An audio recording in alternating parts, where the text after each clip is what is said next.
ప్రభుత్వ విద్యలో తల్లికి వందనం అనేది ఒక భాగం.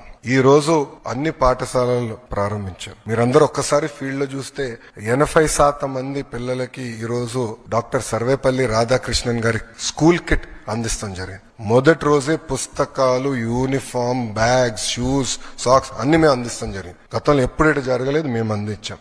ఆ 20% కూడా 20వ తారీఖు లోపల ఆ పిల్లలకి ఈ స్కూల్ కిట్ అందిస్తాం. గతంలో ఇంటర్ పిల్లలకి స్కూల్ కిట్ అనేది తీసేశారు. ఏప్రిల్ మాసంలోనే ఏ పిల్లలైతే ప్రభుత్వ జూనియర్ కళాశాలలో చేరారో వాళ్ళకి స్కూల్ కిట్ ఏప్రిల్ మాసంలోనే కూటమి ప్రభుత్వం అందిస్తాం జరిగింది. అంతేకాకుండా మేమందరం చర్చించి, నాదెండ్ల మనోహర్ గారు నేను చర్చించి పిల్లలకి సన్న బియ్యం ఇవ్వాలి మధ్యాహ్న భోజనం పథకంలో అని నిర్ణయం తీసుకుంటాం జరిగింది. దాంట్లో భాగంగా ఈ రోజు మేము అది కూడా మధ్యాహ్న భోజనం పథకంలో అమలు చేస్తాం జరిగింది.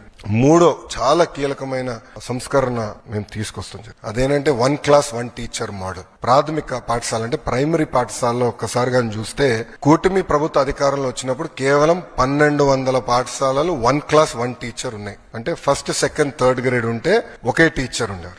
సో ఒక రూమ్ లో ఒక్కొక్క మూలలో, ఇక్కడ 1వ తరగతి పిల్లలు కూర్చోబెట్టి, రామూలలో 2వ తరగతి పిల్లలు కూర్చోబెట్టి, ఇక్కడ 3rd క్లాస్ పిల్లలు కూర్చోబెట్టి ఒకే టీచర్ ముగ్గురికి పాఠాలు చెప్తారు. మళ్ళీ లెర్నింగ్ అవుట్కమ్స్ ఎలా వస్తాయి? అందుకే 1 క్లాస్ 1 టీచర్ మోడల్ మేము తీసుకొచ్చాం. ఈ రోజు నేను గర్వంగా చెప్పుకెళ్తున్నా, 9600 పాఠశాలలు 1 క్లాస్ 1 టీచర్ కూటమి ప్రభుత్వం తీసుకొచ్చింది. అంటే 8 టైమ్స్, సుమారుగా 7.5 టైమ్స్ మేము పెంచాం.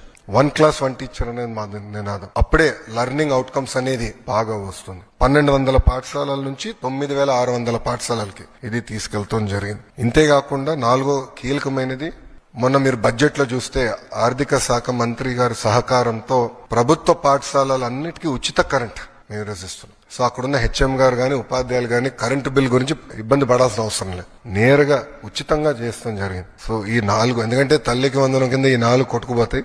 అట్లా కాకుండా చాలా కీలకమైన డబ్బులు ఇస్తామే కాదు, పిల్లల్ని బాగా చదివించాలన్న బాధ్యత మేము తీసుకున్నాం. మీరు చూస్తే అసెంబ్లీలో నేను గ్యారంటీడ్ ఎఫ్ఎల్ఎన్, భారతదేశంలో ఏ రాష్ట్రం అలాంటి నిర్ణయం తీసుకోవాలి, మేము తీసుకున్నాం. వి విల్ గ్యారంటీ ఎఫ్ఎల్ అనేది. అది చెప్తాం చాలా తేలికైంది. దానికి సంస్కరణలు తీసుకురావాలి, దానికి మొత్తం సిస్టమ్ సెట్ చేయాల్సిన అవసరం ఉంది. మీరు కూడా చూస్తే ఇప్పుడు టీచర్ ట్రాన్స్ఫర్స్ కూడా జరుగుతున్నాయి. నేను ఆన్లైన్ మెకానిజం పెట్టాలనుకున్నా, ఉపాధ్యాయులందరూ లేదు మాన్యువల్ పెడితే బాగుంటుందని కోరటం జరిగింది. నేను మా ఎమ్మెల్సీలు అందరితో చర్చించిన తర్వాత మాన్యువల్ మెకానిజం మేము రివర్ట్ అయ్యాం. దానివల్ల వాస్తవంగా ఆలస్యమైంది. ఏంటంటే నా లక్ష్యం ఏంటంటే పిల్లలు మొదటి రోజు స్కూల్కి వెళ్ళినప్పుడు ఆ సంవత్సరం ఉన్న టీచర్లు వాళ్ళు మొదటి రోజే వస్తారనే లక్ష్యంగా పెట్టుకున్నాం. కానీ అది సాధించలేకపోయా. దానివల్ల నేను చాలా బాధపడుతున్నా.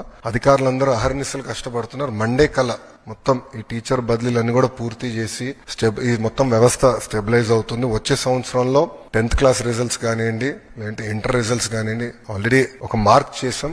దానికన్నా బెటర్ చేయాలని లక్ష్యంతో మొత్తం విద్యాశాఖ అహర్నిశలు కష్టపడుతుందని ప్రజలు తెలుపుకుంటూ